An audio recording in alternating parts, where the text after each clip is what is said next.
मैं बहुत ही धार्मिक लड़की थी। कभी कभी तो मेरी सहेलियां भी मेरा मजाक बना जाया करती थी कि आज के जमाने में भला इतना धार्मिक कौन होता है। ठीक है, धर्म का पालन करना सबके लिए जरूरी होता है, लेकिन इतना भी नहीं कि पूरी के पूरे धर्म के रंग में ही रंग जाऊं। कुछ अपने शौक भी पूरे करने चाहिए। लेकिन मैं अपनी सहेलियों की बात एक कान से सुनकर दूसरे कान से निकाल देती थी। मुझे अच्छा लगता था दिन रात भगवान के चरणों में रहना। जितना समय मैं भगवान के साथ बिताती मेरे दिल को सुकून मिलता था। फिर मैं गीता का पाठ भी करती रहती थी।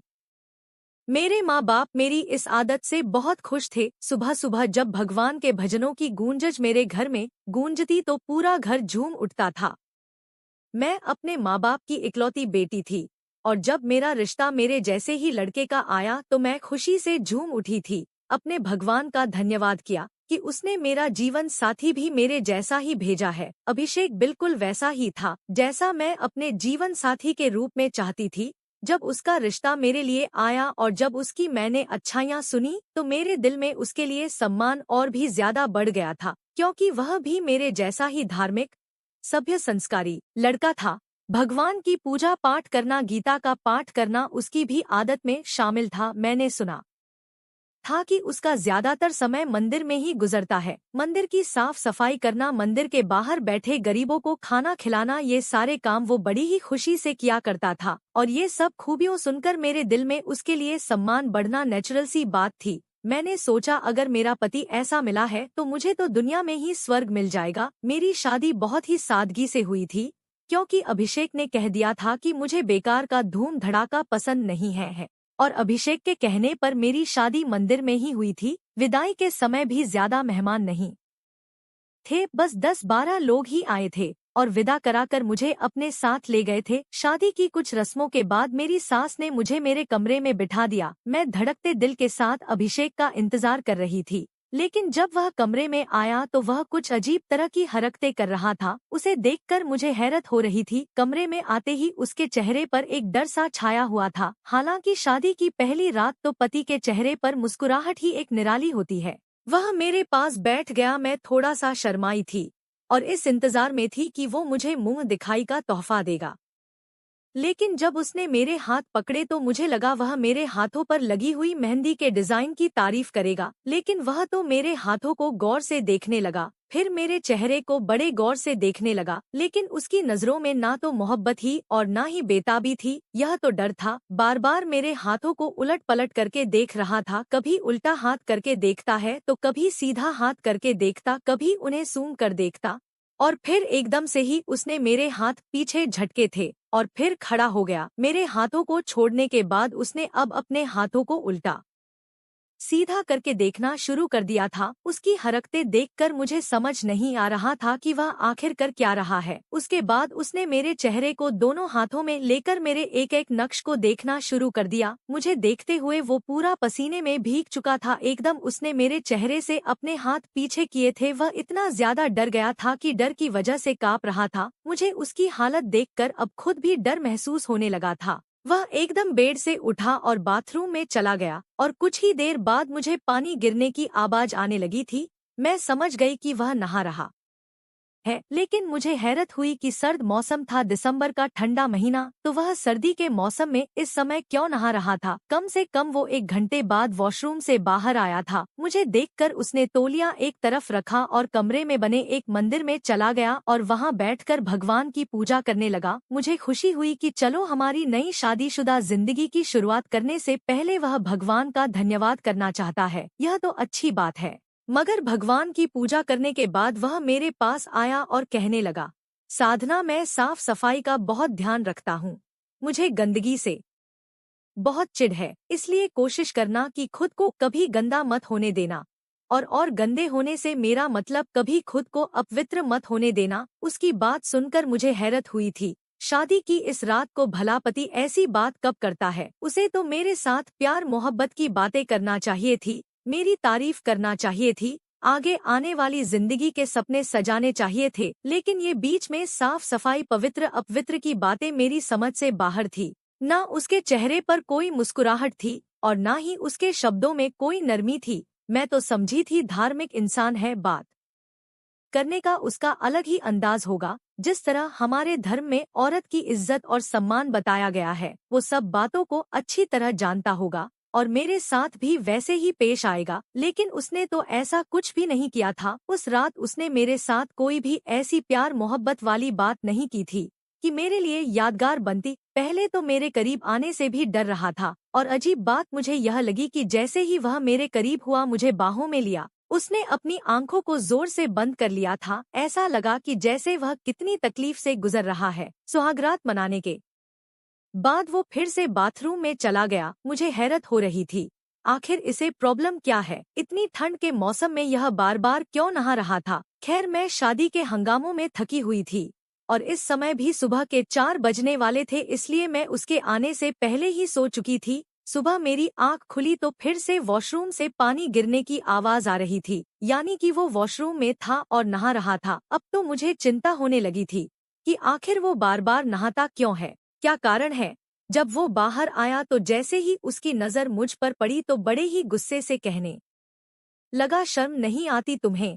अभी तक गंदगी की हालत में ऐसे ही बैठी हो, जाओ जल्दी से नहा कर आओ। मैंने तुम्हें रात भी समझाया था कि खुद को गंदा मत रखना, लेकिन उसके कहने का अंदाज बहुत ही रूड था और मुझे कुछ गुस्सा और शर्मिंदगी भी हुई थी। वह थोड़ा प्यार से भी कह सकता था। आखिर हमारी शादी का दूसरा ही दिन था। मैं उठकर नहाने के लिए चल दी, लेकिन जैसे ही मैं उसके पास से गुजरी तो वह एकदम बिदक कर पीछे हुआ था, जैसे अगर मैं उसे गलती से छू गई तो वह गंदा हो जाएगा। मुझे बड़ी ही गुस्से से देख रहा था। यह इंसान मेरे लिए उलझी हुई पहेली बनता जा रहा था। मैं नहा धोकर कमरे से आई तो वह कमरे में नहीं था। मैं बाहर आई तो मेरी सास बाहर सोफे पर ही बैठी हुई थी और नौकरानी नाश्ता बना रही थी।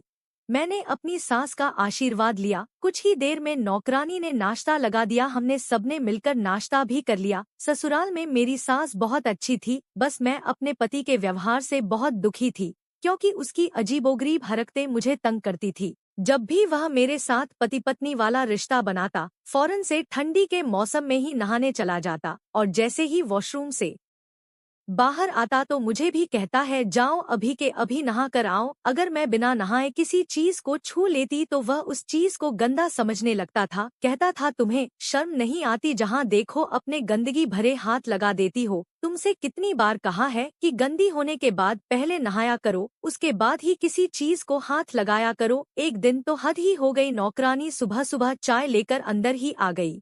हालांकि उसे मैंने कहा था कि मेरे सर में दर्द है, एक कप चाय मेरे लिए बना कर ले आओ। वह चाय लेकर आई तो मैं चाय का कप उठाकर पीने लगी। उस समय अभिषेक बाथरूम में था, नहा रहा था।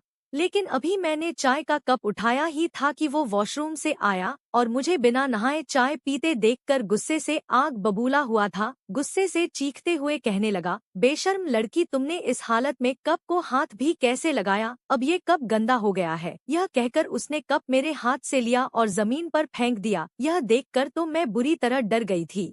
वो मुझ पर जोर जोर से चीखने लगा और उसके बाद तो मुझ में हिम्मत ही नहीं हुई थी कि मैं नहाने के बाद भी चाय पी लेती। मैं देखती कि वो कई कई बार अपने हाथ साबुन से धोता रहता था और जब हाथ धोने के बाद आता तो अपने हाथों को सूंघने लगता, जैसे उसके हाथों पर कुछ गंदगी लग गई हो। फिर वह दोबारा वॉशरूम जाता, दोबारा अपने हाथ धोने लगता। अजीब बहमी टाइप का इंसान था। रोजाना वह मेरे लिए कपड़े निकाल निकाल कर ढेर लगा देता।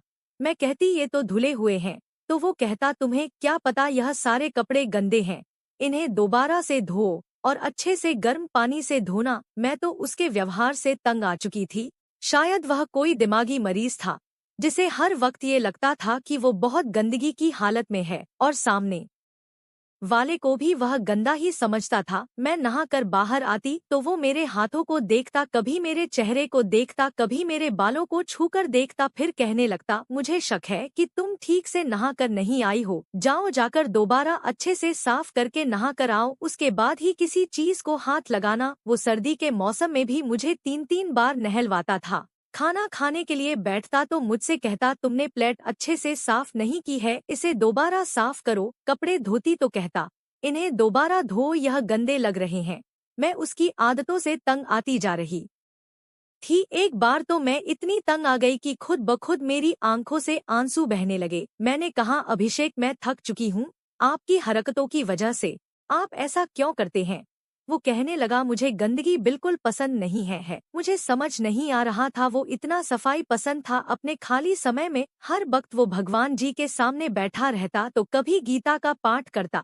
रात को सोते से उसकी आंख खुल जाती तो जाकर मंदिर में बैठ जाता और भगवान से रो रो कर ना जाने क्या क्या माफिया मांगता रहता। उसके बावजूद भी उसकी जिंदगी में चैन नहीं था। एक बेचैनी थी जो उस पर सवार रहती थी। एक बार मैं सो रही थी कि मुझे उसके रोने की आवाज में सुनाई देने लगी। मैं घबराकर उठ बैठी। मैंने देखा वह मंदिर में बैठा रो रहा था और रो रो कर भगवान से कह रहा था कि मैं गंदा हो चुका हूँ, मेरा शरीर गंदा हो चुका है, मुझे खुद से ही घिन आती है। हे भगवान, मुझे पवित्र कर दे। मैं सोचने लगी, आखिर ये आदमी शक में क्यों रहता है। अब मुझे इतना तो पता चल गया था कि जरूर इसके साथ कोई ना कोई समस्या है। कभी कभी वह गीता का पाठ कर रहा होता तो एकदम से गीता को छोड़कर खड़ा हो जाता, कहने लगता, हे भगवान, यह मैंने क्या कर दिया। मेरा शरीर तो गंदा है और मैंने गंदगी की हालत में ही गीता को हाथ लगा दिया। वह जल्दी से वॉशरूम जाता है और नहाने के लिए शावर के नीचे खड़ा हो जाता। एक बार मैंने अपनी सास से अभिषेक की इन हरकतों के बारे में पूछा। मेरी सास कहने लगी, पता नहीं,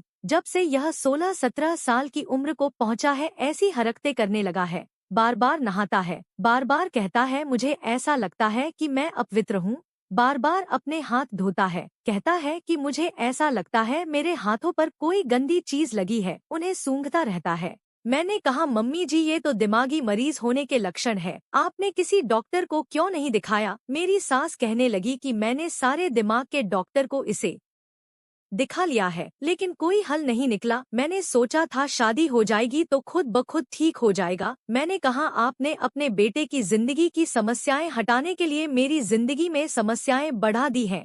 आपका बेटा एक दिमागी मरीज है और धीरे धीरे वो मुझे भी दिमागी मरीज बना देगा। लेकिन ये मेरा वहम था कि वो दिमागी मरीज है, ऐसा कुछ नहीं था, बल्कि असल राज कुछ और ही था।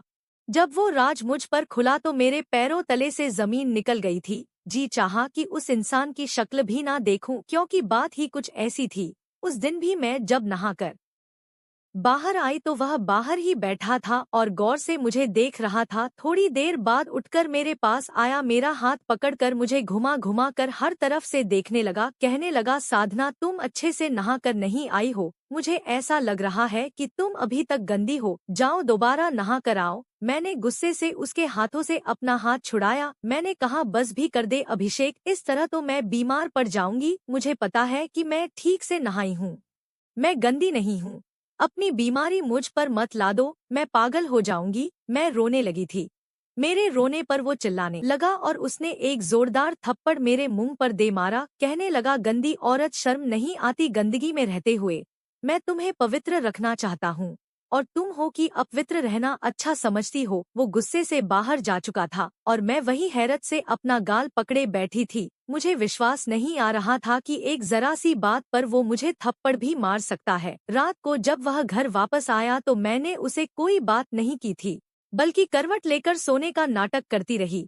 मुझे हैरत होती थी कि वह इतना धार्मिक इंसान था, हर वक्त भगवान की पूजा पाठ करता, फिर उसको इतनी बेचैनी क्यों रहती थी। मेरे घर में बस मेरी सास थी और अभिषेक अपने माँ बाप का इकलौता बेटा था। मेरे ससुर बहुत बहुत पहले ही मर चुके थे। घर में ज्यादा लोग नहीं थे तो काम भी नहीं होता था। मैं जब भी फ्री बैठी होती तो अभिषेक के बारे में सोचती रहती, क्योंकि वह धीरे धीरे मुझे भी बीमार बनाने लगा था। एक बार मैंने सोचा कि मैं खुद को बिजी रखती हूँ, ऐसा करने से मैं खुद को बहलाए रखूंगी और अभिषेक के बारे में ज्यादा नहीं सोचूंगी। यही सोचकर मैं मोहल्ले के कुछ बच्चों को ट्यूशन के लिए बुलाना शुरू कर दिया। अभिषेक ऑफिस से शाम को 6 बजे वापस आता था और 3 से 5 बजे तक मैं बच्चों को ट्यूशन पढ़ाया करती थी। अभिषेक के आने से पहले पहले सारे बच्चे अपने अपने घरों को चले जाया करते थे। लेकिन एक दिन ऐसा इत्तेफाक हुआ कि जैसे ही बच्चे गेट खोलकर बाहर जाने लगे, अभिषेक उसी वक्त ऑफिस से आया था। उस दिन वो जल्दी घर आ गया था। अभिषेक को अंदर आना था, बच्चों को बाहर जाना था। अभिषेक उन बच्चों से पीछे हटा था और उन बच्चों को बाहर जाने का रास्ता दे दिया। लेकिन जाते जाते उनमें से एक 12 साल की बच्ची निकलते निकलते उससे टकराते टकराते बची थी और अभिषेक तो यूं विदक कर पीछे हुआ था जैसे उसे करंट लग गया हो। अभिषेक का तो गुस्से के मारे बुरा हाल हो गया था। वो मुझ पर चिल्लाने लगा, कहने लगा तुमने मुझे गंदा करवा दिया, वो बच्ची मुझसे टकराकर मुझे गंदा कर गई है, क्यों बुलाती हो इन लड़कियों को यहाँ पर। वो इस कदर गुस्से से चीख रहा था कि उसके बोलने का अंदाज एकदम खौफनाक हो चुका था। उसके चीखने की आवाज पर मेरी सांस भी कमरे से निकल आई थी। मैं तो उसकी बात सुनकर हक्का बक्का रह गई थी कि एक बच्ची के टकराने से वह कैसे गंदा हो सकता था। मैंने कहा, अभिषेक यह कैसी अजीब अजीब बातें कर रहे हो, वह मासूम सी 11-12 साल की बच्ची थी, भला उससे टकराने से कैसे तुम गंदे हो गए। वो मुझसे पढ़ने आती थी और अपनी पढ़ाई करके वह घर जा रही थी, भला ऐसा कैसे हो सकता है कि तुम उसके छूने से गंदे हो गए। लेकिन जो बात उसने मुझसे कही थी, मेरे सर पर आसमान टूट पड़ा था। वो ये बात कैसे कह सकता था। मेरे होश उड़ गए थे, मैं अपनी आंखें झपकना भूल गई थी। यह उसने क्या कह दिया था। मैं उसे बड़ी हैरत से देखने लगी थी। बड़ी अजीब सी बात उसने मुझसे कही थी। अपनी बात कहने के फौरन बाद वह ऊपर छत पर चला गया था। मुझे तो लगा शायद जो कुछ मेरे कानों ने सुना वह गलत है। भला इतना धार्मिक और संस्कारी आदमी ऐसी बात कैसे कह सकता था। मैं तो हैरत के मारे उस आदमी को ऊपर छत पर जाता देख रही थी। मैं भी उसके पीछे पीछे ऊपर छत पर चली गई। मैंने देखा वह पूरा पसीने से भीगा हुआ था। ऐसा लग रहा था जैसे उसके ऊपर किसी ने पानी डाल दिया हो। मैंने देखा धीरे धीरे उसका शरीर भी कांप रहा था। मैंने कहा, अभिषेक क्या बात है, तुम्हारी हालत खराब हो रही है। कहने लगा, तुम नीचे जाओ, मुझे अकेला छोड़ दो। यह बात उसने मुझ पर चिल्लाकर कही थी। उसका इस कदर गुस्सा देखकर मैं चुपचाप अपने कमरे में आ गई थी और उसकी कही हुई बात को सोचने लगी। उसने यही तो कहा था कि ऐसी छोटी कम उम्र लड़कियां इंसान को जल्दी पागल कर देती हैं, उन्हें अपनी तरफ जल्दी खींचती हैं और पाप करने पर उकसाती हैं और उन्हें गंदा कर देती हैं। यह बात मेरे लिए बहुत ही अजीब थी। मेरे दिल में अजीब अजीब से डर सर उठाने लगे थे। लेकिन अभिषेक की शख्सियत का यह राज मुझसे ज्यादा दिनों को छुपा ना रह सका, खुलकर सामने आ ही गया। एक दिन मैं अभिषेक की अलमारी साफ कर रही थी और जो कुछ मैंने वहां देखा, मेरे सर पर धमाका हुआ था। अभिषेक की डायरी मेरे हाथ लगी थी और वह मैंने पढ़ी तो मैं सांस लेना भूल गई थी। ऐसा लग रहा था कि आज सच में मेरी मौत हो गई हो। काश भगवान ये दिन दिखाने से पहले मुझे मौत ही दे देता। मेरी आंखों से आंसू बह रहे थे। मैं समझ गई कि वह इंसान ऐसा क्यों है, ऐसी हरकतें क्यों करता है। मैंने फैसला कर लिया कि मैं अब इस गंदे आदमी के साथ नहीं रहूंगी, इससे तलाक ले लूंगी। मैं उस जैसे घटिया इंसान के साथ एक पल भी रहना नहीं चाहती थी। रात को जब वो कमरे में आया तो मुझे रोता देखकर रोने की वजह पूछने लगा। मैंने कहा, क्या तुम नहीं जानते? वजह तुम अच्छी तरह जानते हो। मेरी बात सुनकर कहने लगा, यह क्या बदतमीजी है, मैं तुम्हारा पति हूँ और पति से कैसे बात की जाती है, क्या तुम भूल गई हो? मैंने कहा, मुझे तुमसे तलाक चाहिए, मुझे तुम्हारे साथ नहीं रहना। मेरी बात सुनकर उसके चेहरे का रंग उड़ा था। कहने लगा, यह क्या बकवास कर रही हो तुम? एक तो मैंने तुम्हारे ऊपर एहसान किया है। इससे पहले कि वह आगे कुछ और कहता, मेरा हाथ अचानक उसके गाल पर उठा था और जोरदार थप्पड़ उसके गाल पर पड़ा था। ये मेरी नफरत की हद थी। मैंने कहा, कौन सा एहसान किया है तुमने मुझ पर? मेरे शब्द गुस्से से भरे हुए थे और मैं जोर जोर से चिल्ला रही थी। मैंने उसका गिरेबान पकड़कर बुरी तरह झंझोड़ दिया था। मैंने कहा, बर्बाद करके रख दिया तुमने हमारी जिंदगियों को। हमारे घर में खुशियों की जगह तुमने मातम पसार दिया था। मैं फूट फूट कर रोने लगी, बिल्कुल खामोश, किसी पत्थर की तरह खड़ा मेरी बातें सुन रहा था, क्योंकि वह भी जान चुका था कि मैं उसकी सच्चाई जान गई हूँ।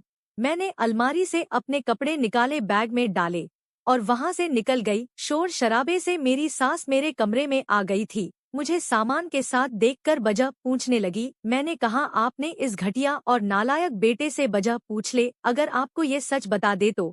यह कहकर मैं अपने मायके चली गई थी। लेकिन मैंने वहां अपने माँ बाप से कोई भी बात नहीं कही थी। मुझे वहां रहते हुए 1 हफ्ता हो गया था। तो मेरी माँ मुझसे ससुराल ना जाने की वजह पूछने लगी। मैंने कहा, वह आदमी दिमागी मरीज है, मैं उस आदमी के साथ नहीं रह सकती। भगवान के लिए मुझे उससे छुटकारा दिला दे। मैं अपने माँ बाप को सच बताना नहीं चाहती थी।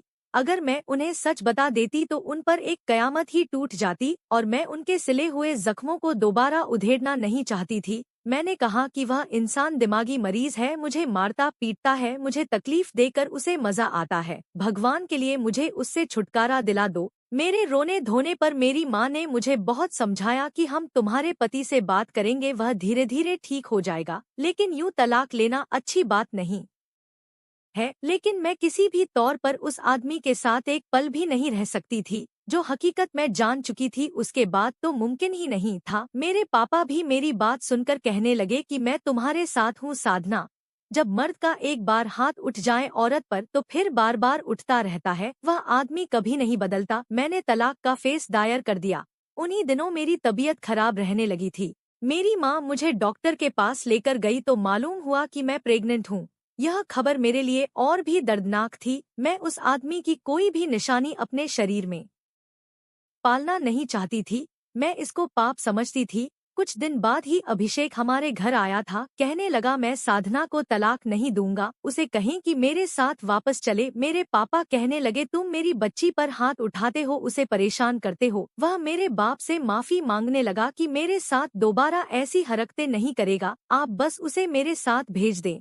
लेकिन जो असल सच्चाई थी उसे तो मैं ही जानती थी। मैं उसके साथ जाना नहीं चाहती थी। मेरी माँ ने मुझे बहुत समझाया कि वह वादा कर चुका है, आगे से तुम्हारे साथ कुछ भी गलत नहीं करेगा। मेरे बार बार मना करने के बावजूद भी मेरी माँ जिद पर आई हुई थी कि तुम्हें अपने पति के साथ जाना चाहिए, क्योंकि तुम अब उसके बच्चे की माँ बनने वाली हो। मेरी प्रेगनेंसी की खबर सुनकर अब मेरे पापा भी मेरी माँ की साइड हो गए थे और वो भी मुझे अभिषेक के साथ भेजना चाहते थे। लेकिन मैं उस आदमी के साथ कैसे जा सकती थी जिसने मेरी छोटी बहन के साथ दरिंदगी की थी।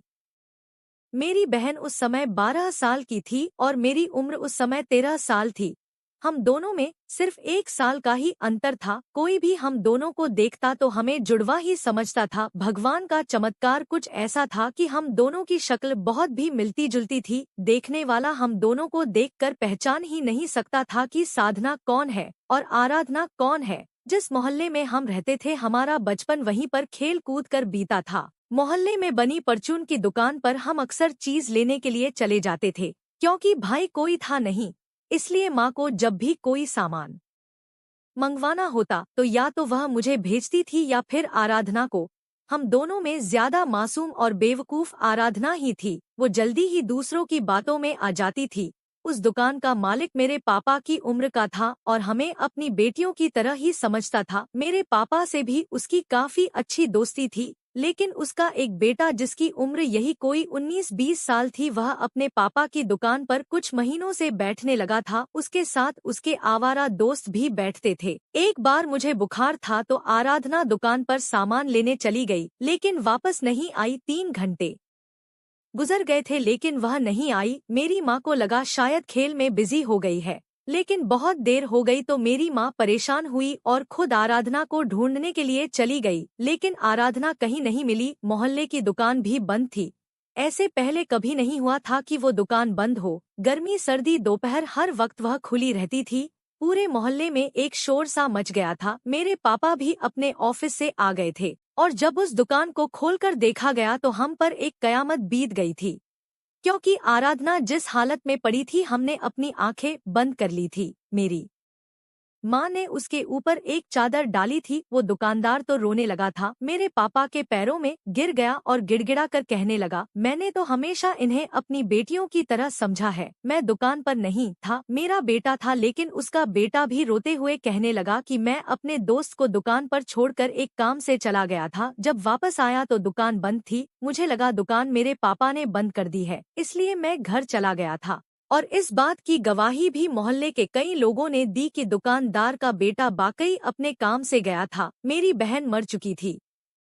उसके साथ जुल्म करने वाला कौन था किसी को भी पता न चल सका, क्योंकि दुकानदार के बेटे का वो दोस्त जिसे वह दुकान पर छोड़कर गया था वह लापता हो गया था और वह फिर नजर नहीं आया। अब मैं अपने माँ बाप की अकेली बेटी बच गई थी। हम पर तो जैसे कयामत टूट गई थी। कई साल लगे थे हमें संभलने में। मेरे दिल में उस इंसान के लिए नफरत भर चुकी थी। मैं रोजाना उसे बद्दुआ दिया करती थी जिसने मेरी मासूम बहन के साथ यह सब कुछ किया था। मैं कहती है भगवान उसे कभी चैन न आए, और वो इंसान कोई और नहीं अभिषेक होगा। इस बात का मुझे अंदाजा नहीं था।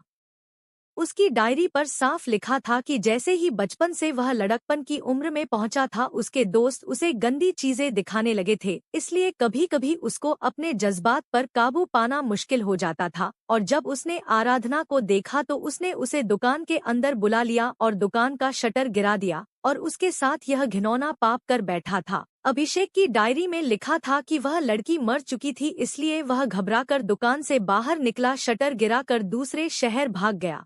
क्योंकि वह दूसरे शहर से ही आया था, गांव में उसका कोई रिश्तेदार था जिसके पास वो रहने आया था। वहीं उसकी दोस्ती उस दुकानदार के बेटे से हुई थी और उसकी दुकान पर बैठने लगा था। जब सब लड़के मिलकर बैठते तो गलत वीडियो देखा करते थे। यह सब पढ़कर मेरा खून गुस्से से खौल उठा था। मेरी बहन के साथ जुल्म करने के बाद ही उसकी ऐसी हालत हुई थी। उसे ऐसा लगता था जैसे उसका शरीर गंदा हो चुका है। वह बार बार नहाता था। उसने वह सारे बुरे काम छोड़ दिए थे और भगवान के चरणों में गिरकर माफी मांगी थी, लेकिन उसे चैन नहीं आता था। हर वक्त उसे यही एहसास होता कि जैसे पाप की गंदगी उसके शरीर से चिपट गई है। अपने दिल को सुकून देने के लिए ही उसने अपना रिश्ता मेरे घर भेजा था। उसे नहीं मालूम था कि हम जुड़वा बहनें थी और एक जैसी दिखती थी। उसने मुझे आराधना समझकर ही अपनाया था, क्योंकि उसने मुझे देखा तो उसे लगा कि आराधना उस दिन मरी नहीं थी बल्कि बच गई थी। और उसने मुझे यही सोचकर अपनाया था कि वह अपने पापों का प्रायश्चित इस तरह कर सकता है, और इसीलिए उसे मुझ में भी गंदगी का एहसास होता था और वह मुझ पर चिल्लाता रहता था और चाहकर भी मेरे साथ अच्छा व्यवहार नहीं कर पा रहा था और ना ही सच किसी को बता पा रहा था। जब मेरे माँ बाप मुझे समझा समझा कर थक गए तो उन्होंने अभिषेक को मेरे कमरे में भेज दिया। उसे देखकर मेरा जी चाहा उसे धक्के मार कर घर से निकाल दूं। मैंने कहा, यहाँ से चले जाओ, मैं मरकर भी तुम्हारे साथ जिंदगी नहीं गुजरूंगी। वो मेरे पास आकर बैठ गया, कहने लगा, तुम मेरे बच्चे की माँ बनने वाली हो। शायद ये खबर मेरे माँ बाप ने उसे बताई थी। मैंने उसकी तरफ नफरत से देखा। मैंने कहा, यह मेरी बदकिस्मती है। अगर तुम अपनी असली पहचान के साथ मेरे सामने आते तो मैं कभी तुम्हें स्वीकार न करती। तुमने मेरी बहन के साथ अच्छा नहीं किया। कहने लगा, बहुत तकलीफ में जिंदगी गुजारी है मैंने। मुझे लगा शायद वो तुम थी, इसलिए मैंने तुम्हें अपना लिया था। गलती उसमें हमारे माँ बाप की है, क्योंकि ना तो लड़कियों को बिना मजबूरी घर से बाहर निकाले और ना ही लड़कों को लड़कपन की उम्र में आवारा लड़कों के साथ बेफिक्र होकर भेजना चाहिए, क्योंकि उस वक्त की जो उम्र होती है वो बहुत ही नाजुक उम्र होती है, अकल कम नहीं करती। मैंने भगवान से अपने गुनाहों की बहुत माफी मांगी है और अपने प्रायश्चित की खातिर ही तुमसे शादी भी कर ली है, लेकिन मेरा भगवान ही जानता है मुझे एक पल भी चैन नहीं मिला। मैं सुकून की जिंदगी चाहता हूँ।